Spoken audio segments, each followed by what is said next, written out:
नमोऽस्तु सूर्याय सहस्ररश्मये सहस्रशाखान्वितसम्भवात्मने सहस्रयोगोद्भवभावभागिने सहस्रसङ्ख्यायुगधारिणे नमः। यन्मण्डलम् दीप्तिकरम् विशालम् रत्नप्रभम् तीव्रमनादिरूपम् दारिद्र्यदुःखक्षयकारणम् च पुनातु माम् तत्सवितुर्वरेण्यम्।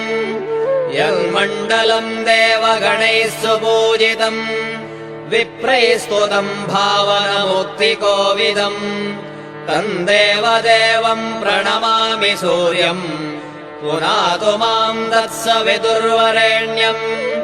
यन्मण्डलम् ज्ञानघनम् त्वगम्यम् त्रैलोक्यपूज्यम् त्रिगुणात्मरूपम् समस्ततेजोमय दिव्यरूपम् पुनातु माम् तत्सवितुर्वरेण्यम्।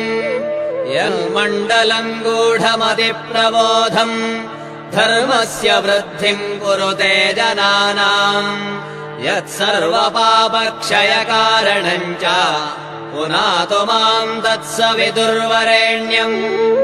यन्मण्डलम् व्याधिविनाशलक्षम् यदृग्यजुःसामसु सम्प्रगीतम् प्रकाशितम् येन च भूर्भुवः स्वः पुनातु माम् तत्सवितुर्वरेण्यम्।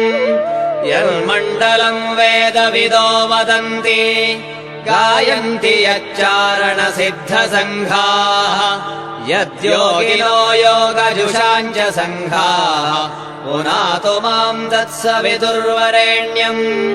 यन्मण्डलम् सर्वजनैश्च पूजितम् ज्योतिश्च कुर्यादिह मर्त्यलोके यत्कालकालाद्यमनादिरूपम् पुनातु माम् तत्सवितुर्वरेण्यम्। यन्मण्डलम् विष्णुचतुर्मुखाख्यम् यदक्षरम् पापहरम् जनानाम् यत्कालकल्पक्षयकारणम् च पुनातु माम् तत्सवितुर्वरेण्यम्। यन्मण्डलम् विश्वसृजम् प्रसिद्धम् उत्पत्तिदक्षप्रलयप्रगल्भम् यस्मिन् जगत्संहरतेऽखिलम् च पुनातु माम् तत्सवितुर्वरेण्यम्। यन्मण्डलम् सर्वगतस्य विष्णोः आत्मा परम् धाम विशुद्धतत्त्वम् सूक्ष्मान्तरैर्योगपथानुगम्यम् पुनातु माम् तत्सवितुर्वरेण्यम्।